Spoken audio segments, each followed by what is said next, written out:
समर्थन को लेकर अमेरिका को खामियाजा भुगतने की दी चेतावनी।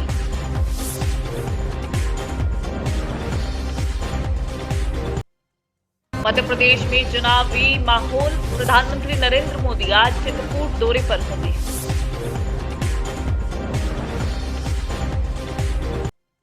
तेलंगाना चुनाव को लेकर अमित शाह का दौरा आज, सूर्यापेट जनगर्जना सभा को करेंगे संबोधित।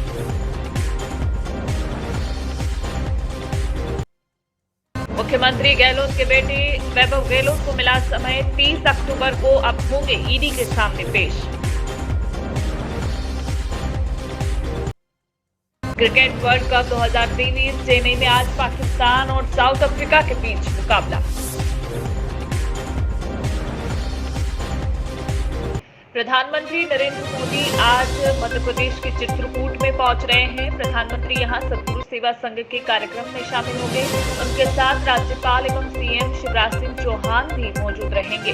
आपको बता दें कि मध्य प्रदेश के चुनावी माहौल में प्रधानमंत्री नरेंद्र मोदी का यह एमपी दौरा है। पीएम आज मध्य प्रदेश के चित्रकूट में पहुंचे। वहीं बता दें कि पीएम मोदी का यह दौरा कार्यक्रम गैर राजनीतिक बताया जा रहा है। वहीं आपको बता दें कि प्रधानमंत्री नरेंद्र मोदी चित्रकूट में अरविंद भाई मफतलाल की 100वीं जयंती पर आयोजित कार्यक्रम में शामिल होंगे। पीएम मोदी समाधि पर पुष्पांजलि अर्पित करने के बाद सतगुरु सेवा संघ के कर्मचारियों को संबोधित करेंगे। वहीं अस्पताल की व्यवस्थाओं को देखने के बाद नई दिन के पूजन कार्यक्रम में भी हिस्सा लेंगे। देखिए bureau report, citizen voice, Chitrakoot, Madhya प्रदेश।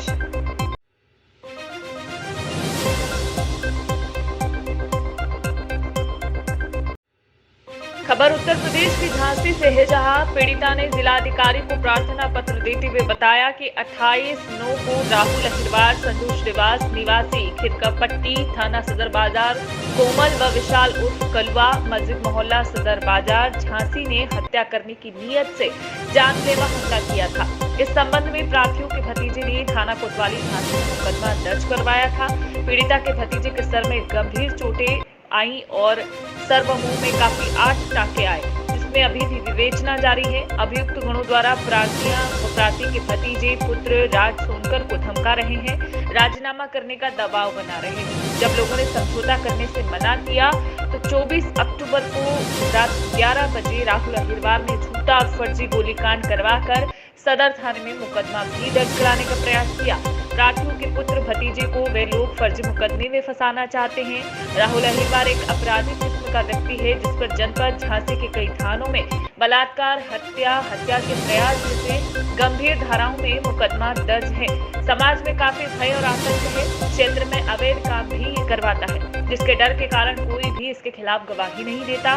पीड़िता ने जिलाधिकारी कार्यालय पहुंचकर निष्पक्ष जांच की मांग की है। संवाददाता रोहित पटेरिया की खबर, झांसी, उत्तर प्रदेश। मेरा नाम माया सोनकर।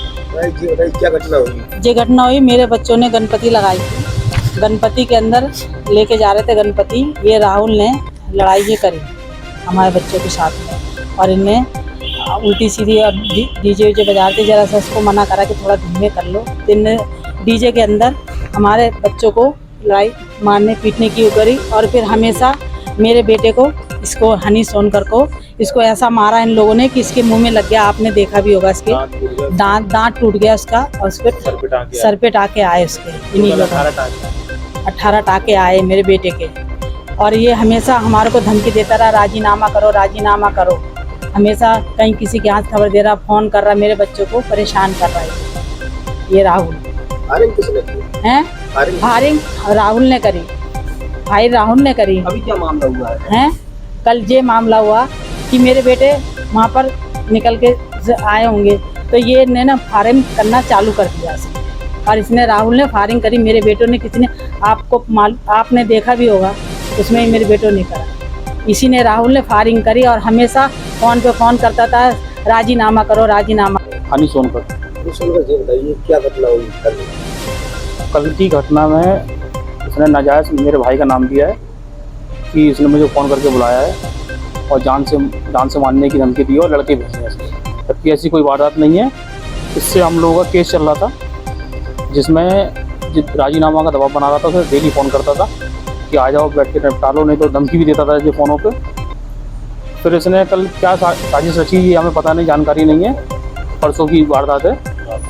इसने अपने ही लड़के बुलाए, केस क्रॉस करने के चक्कर में इसने खुद फायरिंग करी और फायरिंग करते नज़र भी आया ये। और नाम दिखाया इसने मेरे भाइयों का, एक मेरे बड़े भाई हैं प्रेम सोनकर, दूसरा मेरा छोटा भाई है राज सोनकर, उसका नाम बताया गया। तो बाकी कौन लड़के हैं, क्या है, क्या करा है इसने, उसको हम नहीं जानते। बस हम ये चाहते हैं हमें न्याय मिले, जो इसकी जाँच हो वो की जाए। और क्या नाम का अपना जिला, उनको क्या बोलते हैं, जिला डीएम साहब के इधर हम गए थे, वहाँ ज्ञापन दिया हमने। मध्य प्रदेश चुनाव में बीजेपी छोड़कर आए इस कांग्रेस उम्मीदवार ने एक बड़ा खुलासा किया है। बताया कि क्यों चंबल छोड़ भागे थे वीडी शर्मा। बता दें कि भिंड विधानसभा सीट से कांग्रेस ने जिन चौधरी राकेश सिंह चतुर्वेदी को अपना उम्मीदवार बनाया है, वे बीजेपी छोड़कर हाल ही में कांग्रेस में वापस आए हैं। कांग्रेस से टिकट मिल जाने के बाद उन्होंने जमकर बीजेपी के खिलाफ अपनी भड़ास निकाली। चौधरी ने कहा कि बीजेपी के अंदर बड़े नेताओं को बेइज्जत किया जाता है।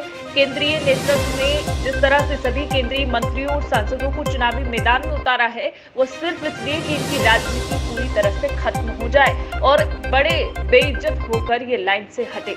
चौधरी राकेश सिंह चतुर्वेदी दिग्विजय सिंह सरकार के समय कैबिनेट मंत्री थे।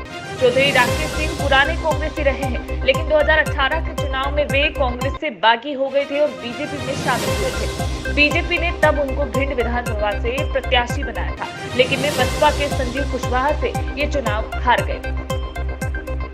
चुनाव हारने के बाद से ही चौधरी राकेश सिंह बीजेपी में साइडलाइन हो गए थे, लेकिन कुछ महीने पहले उनकी कांग्रेस में वापसी हो गई। तब से ही ये संभावनाएं जता रही थी कि कांग्रेस चौधरी राकेश सिंह को चुनाव लड़वाएगी और अब कांग्रेस ने उनको भिंड विधानसभा सीट से टिकट देकर चुनावी मैदान में उतारा।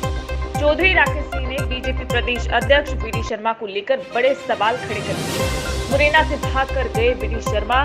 बुंदेलखंड चौधरी राकेश सिंह ने कहा कि वीडी शर्मा मुरैना के रहने वाले हैं और उनकी राजनीति ग्वालियर चंबल में रही है, लेकिन वे मुरैना को छोड़कर बुंदेलखंड भाग गए। वीडी शर्मा बताए कि उनको मुरैना छोड़कर खजुराहो क्यों जाना पड़ा, क्यों अपना गृह नगर छोड़कर दूसरी जगह जाकर अपनी राजनीति चमकानी पड़ी। जाहिर है कि वीडी शर्मा ने प्रदेश अध्यक्ष बीजेपी के तौर पर एक ऐसा कोई काम नहीं किया जिसके लिए उनको याद किया जाए।